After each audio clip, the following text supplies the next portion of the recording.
Lukka essuula 2 olunyiriri olusooka okutuuka ku lusembayo.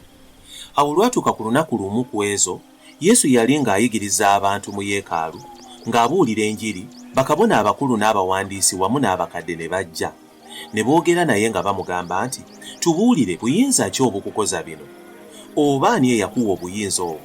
N'addamu n'abagamba nti, nange kambabuuza ekigambo kimu, mumbuulire, okubatiza kwa Yokaana kwava mu ggulu nandiki mu bantu? Ne bateesa bokka na bokka nga bagamba nti, bwe tunaagamba nti kwava mu ggulu, anaatubuuza nti kiki ekyabalobera okumukkiriza? Naye bwe tunaagamba nti kwava mu bantu, abantu bonna banaatukuba amayinja, kubanga bakkiririza ddala Yokaana okuba nnabbi. Ne baddamu nti tetumanyi gye kwava. Yesu n'abagamba nti, kale nange sibabuulire bino obuyinza obunkoza buno gye bwava.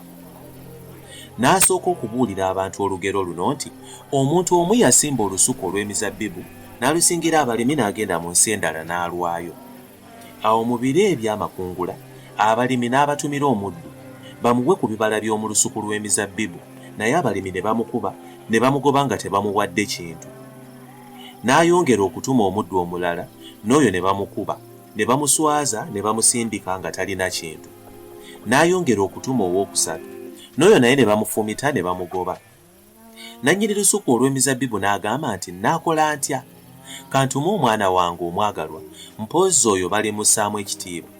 Naye abalimi bwe baamulaba ne bateesa bokka na bokka nga bagamba nti, ono ye musika, tumutte, obusika bube bwaffe. Ne bamugoba mu lusuku olw'emizabbibu ne bamutta. Kale nannyini lusuku olw'emizabbibu alibakola atya? Alijja n'azikiriza abalimi abo, n'olusuku olw'emizabbibu aliruwa abalala. Bwe baawulira ebyo ne bagamba nti, ebyo bireme okubaawo.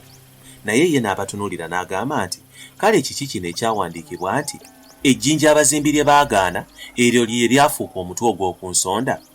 Buli agwa ku jjinja eryo alimenyekamenyeka, era oyo gwe lirigwako lirimubetenta. Awo abawandiisi ne bakabona abakulu ne basala amagezi okumukwata mu kiseera ekyo, ne batya abantu, kubanga baategeera nti ku bo kwageredde olugero.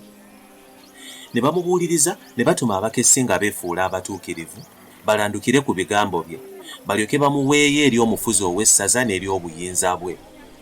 Ne bamubuuza nga bagamba nti, omuyigiriza, tumanyi ng'oyogera ng'oyigiriza eby'amazima, so tososola mu bantu, naye oyigiriza mazima ekkubo lya Katonda. Kirungi ffe okuwanga Kayisaali omusolo, nanti kisiweewaawo.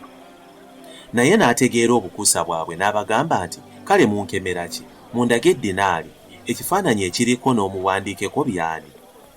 Bo ne bagamba nti bya Kayisaali. N'abagamba nti, kale ebya Kayisaali mubisasulenga Kayisaali, n'ebya Katonda mubisasulenga Katonda. Ne batayinza kumukwasa mu nsonga yonna ku kigambo ekyo kye yayogerera mu maaso g'abantu. Ne beewuunya kyazzeemu ne basirika. Abasaddukaayo abamu abaagamba nti tewali kuzuukira ne bajja gy'ali ne bamubuuza nga bagamba nti, omuyigiriza, Musa yatuwandiikira nti muganda w'omuntu bw'afanga ng'alina omukazi nga talina mwana, muganda we awase omukazi oyo addizeewo muganda we ezzadde. Kale waaliwo abooluganda 7, ow'olubereberye n'awasa omukazi, n'afa nga talina mwana, n'owokubiri n'owookusatu n'amuwasa, era bwe batyo bonna 7 ne bafa ne batalekaawo baana. Oluvannyuma n'omukazi naye n'afa. Kale mu kuzuukira aliba mukaani kwabo? Kubanga bonna 7 baamuwasa. Naye Yesu n'abaddamu nti, abaana b'ensi eno bawasa era bafumbirwa, naye bali abasaanyizibwa okutuuka mu nsi eyo ne mu kuzuukira okw'omu bafu tebawasa, so tebafumbirwa, kubanga baliba tebakyafa nate, kubanga baliba nga bamalayika era be baana ba Katonda, nga bwe bali abaana ab'okuzuukira. Okumanya nga abafu bazuukira, ne Musa yakiraga mu kisaka bwe yamuyita Mukama Katonda wa Ibulayimu, era Katonda wa Isaaka, era Katonda wa Yakobo. Naye ye si Katonda w'abafu, naye w'abalamu, kubanga bonna baba balamu ku bubwe. Abawandiisi abamu ne baddamu nga bagamba nti, omuyigiriza, oyogedde bulungi, kubanga tebaayanganga kumubuuza kigambo kyonna nate. Yesu n'abagamba nti, bayinza batya okugamba nti Kristo ye mwana wa Dawudi? Kubanga Dawudi yennyini ayogera mu kitabo kya Zabbuli nti, Mukama yagamba Mukama wange nti, tuula ku mukono gwange ogwa ddyo, okutuusa lwe ndifuula abalabe be entebe y'ebigere ebyo. Obanga Dawudi amuyita mukama we, kale mwana we atya?